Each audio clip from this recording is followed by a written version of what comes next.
Let's do some more point slope form equations, but this time we have to find the slope. That's the difference on this second page. So let's jump in and try it. It says find the equation of the line that passes through the points 2, 0, and 4, 2. First write the equation in point slope form, then simplify to slope intercept form. But the key here is that they haven't given us the slope. So let's review all of our formulas here because there's a bunch of them we need. So point slope form is y minus y1 equals m times x minus x1. You definitely want these formulas somewhere where you're gonna see them and ideally even memorize them. Slope intercept form is y equals mx plus b. But then to find the slope between 2 points, we use m equals y2 minus y1 over x2 minus x1. So let's start there because we gotta find the slope. So m equals the second y value is 2 minus the first y value is 0 over the second x value, 4, minus the first x value, 2. I didn't need the line that long because these numbers are pretty nice. So on the top we get 2, 4 minus 2 is 2, so the slope is 1. All right, but anytime you're given 2 points, that's the process of what you're gonna need to do, and then we can use point slope form. So I'm gonna put in 1 for m, and then we need to plug in the point where there's an x1, y1. All right, so the x and y stay put, it's the x1, y1. Now, why it's called x1, y1, it really means the first point, just like what we used in our slope equation, right? That we had y2 minus y1. It's the same y1, but in reality, it doesn't matter which point you use. It should give you the same slope intercept form. But just because the formula says the first point, let's go ahead and use the first point. So y minus the y value is y minus 0 equals x minus the x value is x minus 2. So that is point slope form. So that's our first answer. For slope intercept form, we need to multiply this out and solve for y. So multiplying by 1 though doesn't change anything. And subtracting 0 doesn't change anything. So it's actually sort of the same thing. Y equals x minus 2 is slope intercept form. Intercept. I had to put an extra E in there. I should be able to spell intercept as an algebra teacher, y'all. All right, so that's slope intercept, but it's the same line. Just to demonstrate the idea that it doesn't matter which point, let's try using the other point. So y minus the y value is 2 equals the slope, same slope, is 1, times x minus the x value is 4. So again, that's point slope form, and WebWork would take that under point slope form, and then we would multiply it out for slope intercept. But of course, multiplying by 1 doesn't do anything. So we get y minus 2 equals x minus 4, and then I add 2 to both sides, and y equals x minus 2. Oh, look, same thing. So it totally doesn't matter which point you use for point slope form. So what I usually end up doing is using the point that looks easiest, and 0 is always easiest, right? That didn't even take any steps. Whereas, you know, this other point took a couple more steps, but definitely gets you to the same answer. All right, let's try this a couple more times, make sure we got it. Find the equation of the line that passes through the points -1, -2, and 5, -4. So same step, we just got some more negative signs in there. So first step is find the slope. M equals, and I'm just gonna write down the formula, keep reminding us where this is coming from. So slope is always rise over run. So we subtract the y values over subtract the x values. Second y value is -4 minus the first y value. Now when you subtract a negative, it turns to a +2. second x value is 5, minus the first x value turns it to a plus 1. So what I'm getting in the top is -2 and the bottom is 6. And then we want to reduce our fractions. So I'm going to divide by 2, divide by 2. So our slope is -1/3. All right, now it's point slope form. So after you find the slope, we're going to use one of the points to do point slope form. And again, doesn't matter which one. We can either go, the formula says use the first point, but if you use the second point, it's fine. I like the first point because it has lower numbers. So it's y minus the y value.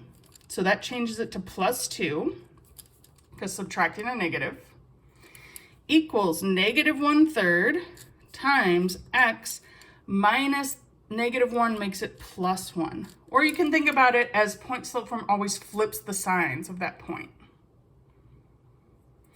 So that's what we want to put for the answer key if it asks for point slope form. If it asks for slope intercept, we have to multiply this out, distribute, and solve for y. Oh my gosh, it's fractions. I know we can handle it though. We got to keep practicing with fractions and not avoid them, because then if we avoid them, we'll never get better. So this one's easy though. -1/3 times 1, that doesn't change. When it's tricky here is now we have to subtract 2. Do not use mixed numbers in algebra, ever. I do not want to see anyone put 2 1/3. So what we have to do instead, and I'll just do it out here, is think of it as -1/3 minus, and I have to convert the -2 into thirds. -6/3. All right, so that's the way to subtract a whole number and a fraction, is to convert both into fractions. So 2 is the same as 6/3, but now we got it in a form where I can make it -7/3. So final answer for slope-intercept form is y equals -1/3 x minus 7/3. So that is our slope-intercept form. And you would have gotten the same answer for slope-intercept form if you had used the other point in your point slope form.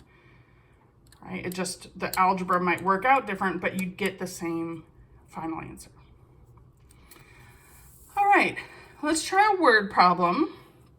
So there's an assignment where we want to focus on word problems.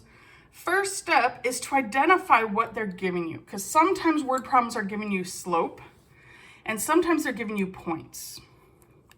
And we need to be able to tell. One way to tell is that slope is always rise over run. It's a rate of change. So in this case, if they're talking about like dollars and pastries, it'd be like, I don't know, dollars per pastry, or pastries per dollar, depending on which one's X and which one's Y. So slope should always have sort of 2 units, a Y and an X. So and then points just would have 1 unit each. So let's read through it and see if we can identify a rate of change or if it's 2 points. It says a bakery owner has learned that by pricing pastries at $2.50 each, that sounds like just a value and a point, the sales reach 100 pastries per day. Again, that's just a Y value. All right, so we're working with X is dollars and Y is pastries. So if I go back to my slopes, we would need to use this for the slope, pastries per dollar, because it's always Y over X for slope, not dollars per pastry. All right, so that's what I read from the first sentence. Dollars, pastries, they didn't combine them into a rate of change, it was just a point. Next sentence, if they price them at $3.50 each, that's $1. They sell 60 per day, so that's a Y value. So in this problem, they gave us 2 points, but in some of the word problems, they give you a slope and a point. Either way, we're gonna use point slope form to get the linear equation. So let's try it. For point slope form, first I need a slope. So m equals the second y value minus the first y value over the second x value minus the first x value. All right, always subtract the y's, subtract the x's, keep them in this right order. In the top, I'm getting negative 40, and in the bottom, that's just 1. So my slope is negative 40. All right, and again, that's pastries per dollar. So what that means is that every time they raise the price, they're gonna, by $1, they're gonna sell 40 less pastries. Now, to get that linear equation, we need to use point slope form. Point slope form, because we got points, and now we got a slope. So y minus y1, I'm just gonna write it out. Never hurts to keep reviewing the form so we get used to it. We got the slope is negative 40, and we can use either of these points. Doesn't matter, I'll just use the first one. Y minus the y value of the point, so y minus 100 is negative 40 times x minus 2.5. And you can put the 0 on or not, doesn't really matter. We're gonna need to multiply this out anyways to get slope-intercept form. Better have a calculator. All right, so yeah, for word problems, we almost always need a calculator, right? When we're dealing with real life numbers, we're gonna need that. So 40, make it negative, times 2.5, make it negative, or just ignore the negatives and know that, you know, a negative times a negative would be a positive. So I'm getting positive 100. So y minus 100 is negative 40x plus 100. It's negative times a negative. And now the 100s don't cancel because to get y by itself, I need to add 100 to both sides to undo the minus 100. So y equals negative 40x plus 200. And so now that we have this equation in slope-intercept form, we can plug in an x value, like a dollar amount, and figure out how many pastries I'd sell that day. Or I can plug in how many pastries I want to sell and figure out what I should charge for their price. So it gives us that flexibility now that we know the relationship between x and y.